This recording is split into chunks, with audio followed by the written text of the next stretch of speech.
Love Muffins? It's me, Keisha, and I'm here with this week's All Tea All Shade Underground Season 1, Episode 7 review. Let's get right into it. Okay, so we start off this episode with a man in a bakery whipping up that work. He's making some candy, right? So Ernestine is singing, and she is giving me eternal life. Like, oh my God, her voice sent me back to the cotton fields, God damn it. I just wanted to praise Jesus and Blue Ivies and have a fucking exorcism. Shit, her voice was everything. So she's getting James ready for the field. He has to learn the song too, because they're going to sing it while they're picking cotton or whatever. So Sam is there helping her. And so Ernestine reminds James of the two faces that he has to wear, one in front of the white people and then his regular face in front of his family and then the other slaves.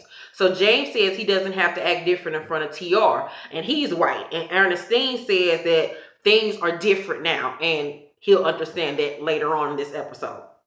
So out in the field, Sam tells James to do his best and keep his eyes down. We starting none of these white folks. Keep your head down. Just pick this cotton, my nigga. We gonna be done by the day. We can go on and get us some good night night. So James is pricking his fingers and he's trying his best to keep up, and his hands are bleeding, and he doesn't want to drink the community water that everybody's drinking out of. And I'm like, James, baby, I don't want you to drink that water neither. Here's a good bottle of water for you, James, baby. You ain't got to drink that nasty ass community ass water. And he's just having a hard time. And I had tears in my eyes as they showed the blood on his hands and then putting a little salve, the Vaseline grease shit on his hands to keep stopping from bleeding. It just broke my heart watching that scene. Oh my God. So that little boy that plays his character did a phenomenal job. This episode tonight was all about the children and how slavery affected the children, but in so many different ways. So Bill, the slave watcher, the field slave watcher who Rosalie stabbed in the fucking neck after he tried to rape her, comes over and asks James, did his brother tell him what would happen if he doesn't make weight? And James shakes his head because he doesn't know, because he's been in the house with TR and Ernestine. He's been sheltered from all the bullshit that happens outside of the big house. So all the slaves line up at the end of the day to see that they make weight.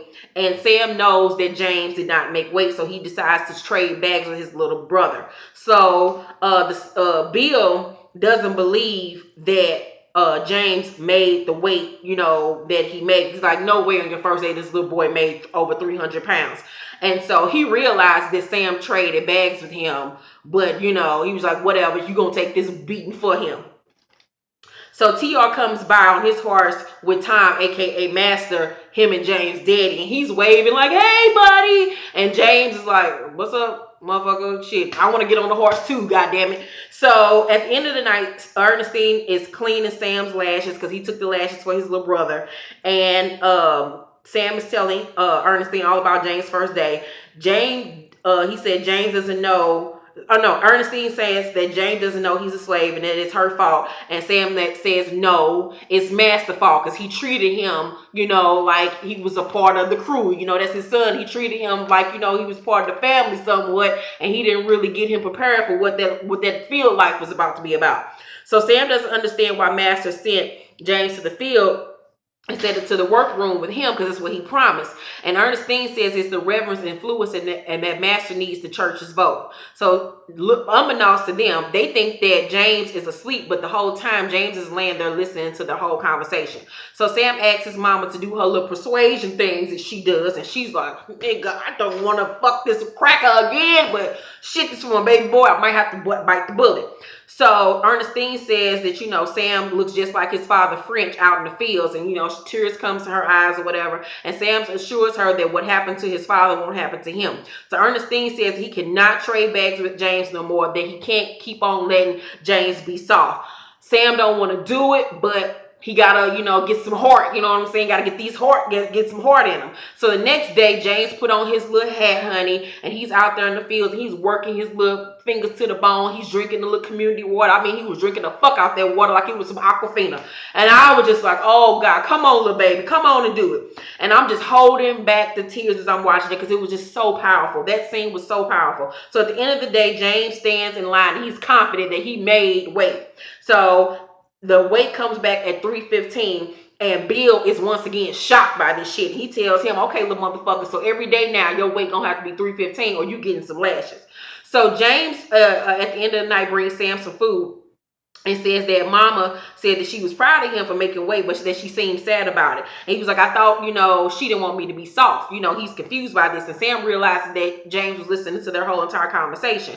So Sam gives him a piece of advice that his dad told him. And the piece of advice was, just because you got to play dumb, don't you ever make them think that you really is. And I was like, come on, Sam, for the fucking win. Now I like you this episode, because you ain't acting like a little punk pussy ass nigga. So James gets his cotton bag and a needle that he had stuck on the inside of his cotton bag, and he unthreads his bag, and we find that he had a little small pouch lined into his cotton field bag, and on the inside of that little pouch was some dirt, and he put the dirt in there so he could make weight. And I'm like, this little baby is crafty just like his goddamn mama. Ooh, the apple didn't fall too far for the tree. Come on, James, for the win. So August and Ben go to visit his wife in the at the mental institution, and the doctor says that she's suffering from dual forms of insanity. So they had performed a surgery on this woman and everything. Back then they didn't know about mental conditions, and know that surgery wasn't gonna fix the shit. So Ben hears all of these, here's all of this. And the doctor says that she's been behaving well lately. And August says that's because she knew that she was about to plan this escape on y'all dumbasses, because the mama had escaped from the mental asylum. So Ben hears all these women's cries and shit, and it's freaking him out. And he demands to see his mother's room. So he's pissed that his daddy left his mama in some old fucked up ass establishment like that. So he goes to his mother's room. He sees a bunch of song lyrics on the wall. So Ben lays down on his mother's mattress and realizes she escaped to the woods where this stage was. So his mama is out in the woods, honey. She dirty and her hair just stringy and greasy, and she just all on some Walking Dead shit, singing this old hymn ass song, some church song about come to the church in the wild woods. And August starts singing with her, and she realizes that it's August and Ben. So Ben asks his mama if she got his letters, and she said no. And so he says that his dad taught him how to track. That's how he found her, and she's proud of him. But Ben also says with that he saw his dad do a lot of bad things, and he wants to know if his pa is a good wolf or a bad wolf, like this tale that the man from The Wire taught him or whatever. And so that goes back to what I was saying, that he's not agreeing with his father tracking slave. He don't want to have nothing to do with this shit, and that he did want his father to help Rosalie and them out instead of tracking them.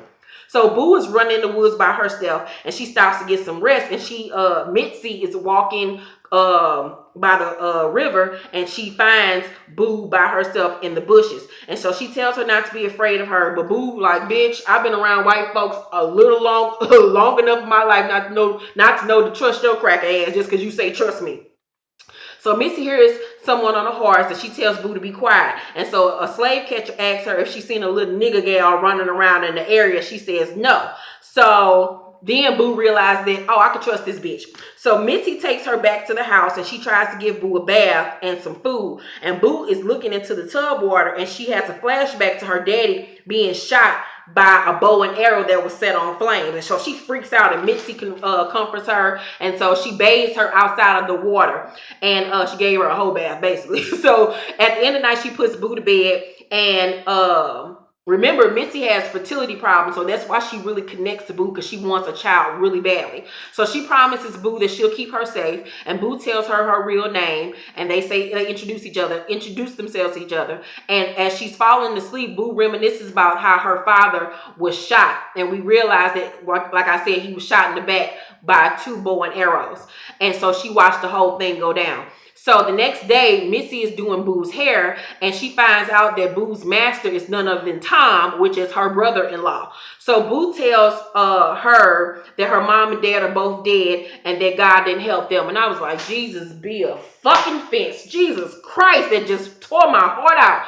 So there's a bang at the door, and Missy hides Boo underneath the floor, the slats of the floor. So Kyle is the one that was at the door. He's asking Mitzi all these fucking questions about Boo, and Mitzi lies and says that she's alone, but he spots 2 cups on the table. And so he realized that Boo was underneath the floor slats. And so she, protects Boo or whatever. He questions her about why she's lying to him. And she says, I'm afraid because I see what you do to other people that slave helpers or whatever, how you brand them and this and that. And he says, I would never hurt you. And that if you was mine, I'll protect you and your secrets. And so Mitzi realizes right then that she got to drop her drawers in order to keep this motherfucker quiet. And she's like, God damn it. You know what, motherfucker? I got a bullet for your ass. So she tells Boo to sit down. And so they go and they fuck. I don't know where the fuck John is at this whole time. And so Kyle leaves midway through the day, and Boo is still sitting there just eating a little candy, eating her some sweet tarts and shit. And then it's nightfall, and she realized Missy still ain't came back. So she goes upstairs. She finds Missy in the tub with her knees up to her chest in a fetal position, and Boo bathes her. And it was just such a beautiful scene. Like, the acting in this episode was just phenomenal. So then Henry and one of the Native Americans are planting crosses in the ground, and the crosses signify how much cargo needs to be transported to the next station. The undertaker knows that he has to make 4 caskets. So Henry realized that the part in that this part is a part in this freedom song.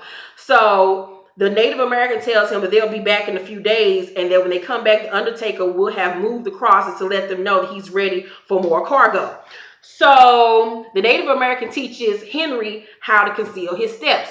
So Henry comes back to the little spot they was hiding at to find Rosalie and Noah caking and shit. And he feeling some type of way. He feel like he left out.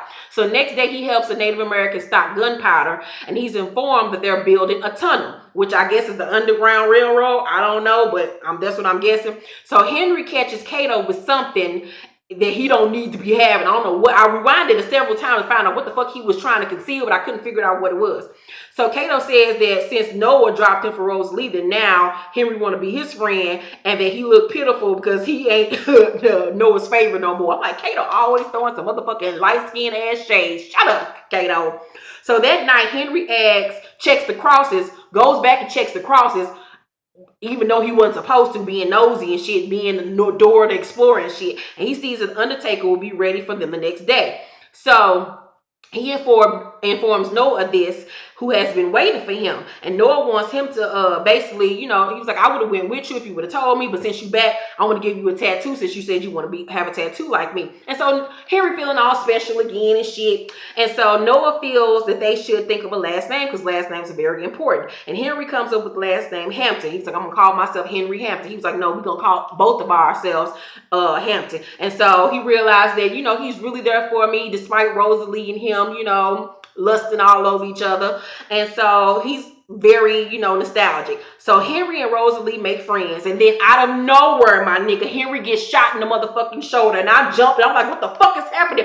Who the fuck shot and shooting him? The Bloods of the Crip? What the fuck is going on? So Henry, Rosalie, Noah, and Cato jump into a hut, and they're surrounded. And so Henry tells Noah about the gunpowder. So Noah tries to run and reach the hut to get so Noah tries to run to the hut with a tiki stick that's set on fire to throw it into the hut so it can have an explosion. But as he's running, he gets shot in the shoulder and the knee, and so it's another man down motherfucking situation. And so Henry like, shit, me and this nigga brothers now, we got the same dad's name, I'm gonna sacrifice myself for my brother. So he runs, grabs the tiki torch from Noah and throws it into the tiki hut, and he gets shot again several times on some Tupac shit.